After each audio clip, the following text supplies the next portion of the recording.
As far as addiction rates are concerned, back when drugs were legal, the addiction rate among the population was 1.3%. By the time the war on drugs started, the addiction rate was 1.3%. And today, after over 30 years of drug warring, stuffing our prisons to overcrowding, and tons of lost lives, the addiction rate is, survey says, 1.3%. And that's been consistent for 100 years. 1.3% when legal, 1.3% when illegal. It hasn't made the first bit of difference. People don't take drugs because they're legal or illegal. They take drugs because of how they're wired up in the head. 50% of drug abusers have an alternative diagnosis, such as depression. And probably a lot more would have too if our country only treated this like the medical problem that it is and not like a criminal problem. Under Prohibition, we have given the right to the criminal of who's going to supply the drugs to the United States, what kind of drugs are going to be supplied, how much those drugs are going to cost, how they're going to be produced, how potent they're going to be, what age levels they're going to sell to, and where they're going to sell. And if they decide they're going to sell to 10-year-old kids on our playgrounds, by God, that's where they'll be sold. In survey after survey, high school students say it's easier to get marijuana than alcohol. Here's a hint: criminal gangs don't check ID. We need to step up our efforts, educate these people so they know the harms of these drugs, so when they become voters as adults, they will not support this type of legalization. Really? Well, you're going to have to do a much better job, because right now, all you're doing is feeding misinformation about how dangerous marijuana is. Marijuana is safer and less addictive than alcohol and tobacco. That's why in cities that have the DARE program, more kids are trying drugs. When they find out you've lied to them about marijuana, they assume you've lied about the rest of them too. So you're actually setting it up for criminals to sell drugs to kids in school and lying to them so they won't trust you when you say drugs are dangerous. Are you sure you're not on something? Why don't we ask an expert pharmacologist how dangerous marijuana is? Not some government stooge whose job depends on pretending that marijuana is the worst thing since the Black Death. John Morgan was a professor of pharmacology at the New York Medical School. He's a genuine expert on drugs. So how about it, Morgan? Is Martinson correct? Of all the psychoactive drugs that people have taken, I think marijuana is by and large the safest. There are no medical reports of any cancer caused by marijuana. It does not appear by any criteria that marijuana is a gateway drug.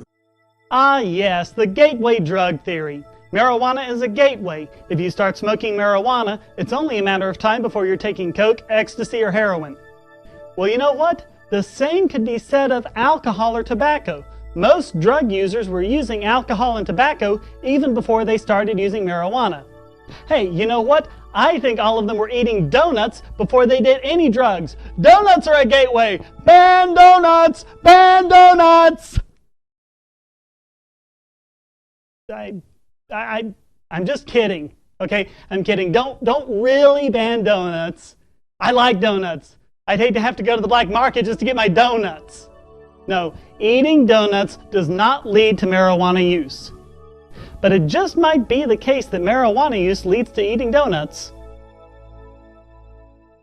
Meanwhile, Martinson keeps talking about how bad things would be if drugs were legal. Because when you legalize a drug, you're essentially advocating these people support the drug dealers.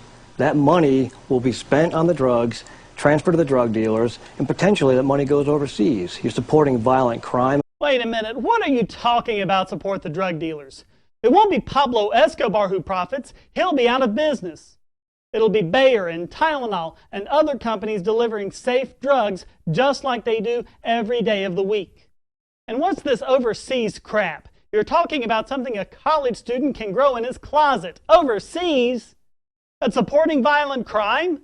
Do Budweiser and Coors get into gang shootouts for territory? No, but Al Capone did with his competition during Prohibition. These things happen because drugs are illegal, for crying out loud. This guy's stupider than the creationists, stupider than the moon hoax people. He's even stupider than that stupid British, stupid sweater-wearing, stupid astrologer. And as far as the violent drug crime goes, well, all of that is caused by the war on drugs. Just listen to Police Chief Jerry Cameron. I remember just going in, taking a small area of my community and for all practical purposes, cordoning it off, completely cleaning it up, using some pretty sophisticated techniques, trampling all over the edges of the Constitution to do so. But I mean, really cleaning it up and getting all of the dope dealers out of there. And to my dismay, 90 days later, I had a Haitian group to move in from downstate. I had the Miami boys to move in from Jacksonville, and they were shooting machine guns and beating people mercilessly, and I wanted my old dope dealers back. But what about the more dangerous drugs? Why should we legalize them? Here's the bottom line. If tomorrow someone publishes a series of papers to show that marijuana is a much more dangerous drug, then I will say this is a better reason to legalize marijuana than before. In other words, I am a strong advocate of legalization of marijuana and other drugs, not because they're safe, but because they're dangerous. We've focused a lot of attention on marijuana because of its minimal dangers, but even its dangers make it better controllable by a system in which a retail market can develop, a system that removes the criminality. So I don't want to legalize marijuana because it's safe. I want to legalize it because it's dangerous. Okay, Morgan, but how do we know they'd be safer in the hands of the free market? The answer is on store shelves all over the country.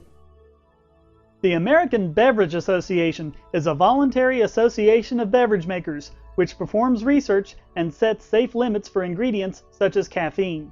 When you guzzle that Pepsi or that Coke, the reason why you don't overdose on caffeine is because the companies themselves have set safe levels. The free market has an incentive to do that. The black market doesn't.